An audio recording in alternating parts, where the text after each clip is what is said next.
নমস্কার বন্ধুরা, আমি আবহবিকার ও ক্ষয়ভবনের উপরে 16 নম্বর কোশ্চেন, শর্ট কোশ্চেন আলোচনা করছি। উষ্ণ মরুভূমিতে যান্ত্রিক আবহবিকারের প্রধান প্রক্রিয়াটি হলো, অ্যান্সার কি হবে? অ্যান্সার হবে কিন্তু ক্ষুদ্র কণা বিসরণ। নেক্সট 17 নম্বর, বিষম সত্ত্ব শিলার যে ধরনের আবহবিকার ঘটে তা হলো কি ধরনের হয়? এটা কিন্তু বিষম সত্ত্ব মানে কি, যে মানে বিভিন্ন রকমের শিলার অবস্থান।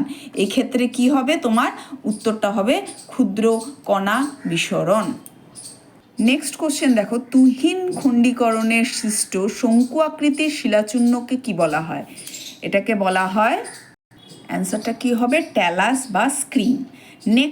নেক্সটটা কি আছে, যে রাসায়নিক আবহবিকার ফলে শিলায় মরচা পড়ার প্রক্রিয়া হলো এটা জারণ। যে কোনো প্রক্রিয়া ক্যালসিয়াম কার্বনেট ক্যালসিয়াম বাইকার্বনেট পরিণত হয় অঙ্গার যোজনের মাধ্যমে। পাহাড়ি অঞ্চলে শিলাচূর্ণের চলনকে বলা হয় কি বলা হয়? পুঞ্জিত ক্ষয়, এটাকে বলা হয় পুঞ্জিত ক্ষয়। নেক্সট কি আছে, যান্ত্রিক ও রাসায়নিক উভয় আবহবিকার বেশি হয় কোন অঞ্চলে? তোমার উষ্ণ নাতিশীতোষ্ণ অঞ্চলে। এখানে কিন্তু যান্ত্রিক ও রাসায়নিক উভয় প্রকার ক্ষয়কার্য হয়।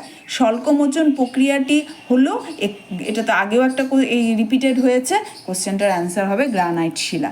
মৃত্তিকার সৃষ্টির প্রাথমিক পর্যায়ে সৃষ্টি হয় কি? মৃত্তিকার সৃষ্টির প্রাথমিক পর্যায়ে কি সৃষ্টি হয়? তোমার রেগোলিথ। মৃত্তিকা যখন সৃষ্টি হয় তখন কিন্তু প্রথমে কি হয়? রেগোলিথ সৃষ্টি হয়।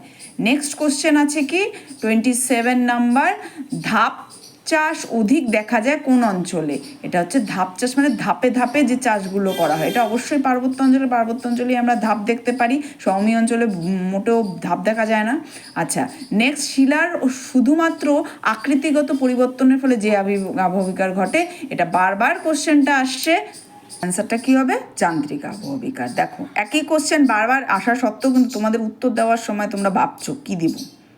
আজকের মতন লাস্ট যেটা বলছি, হিউমাস সৃষ্টির পর্যায়টি হলো, হিউমাস সৃষ্টির পর্যায় কোনটা? অ্যান্সার হবে কি?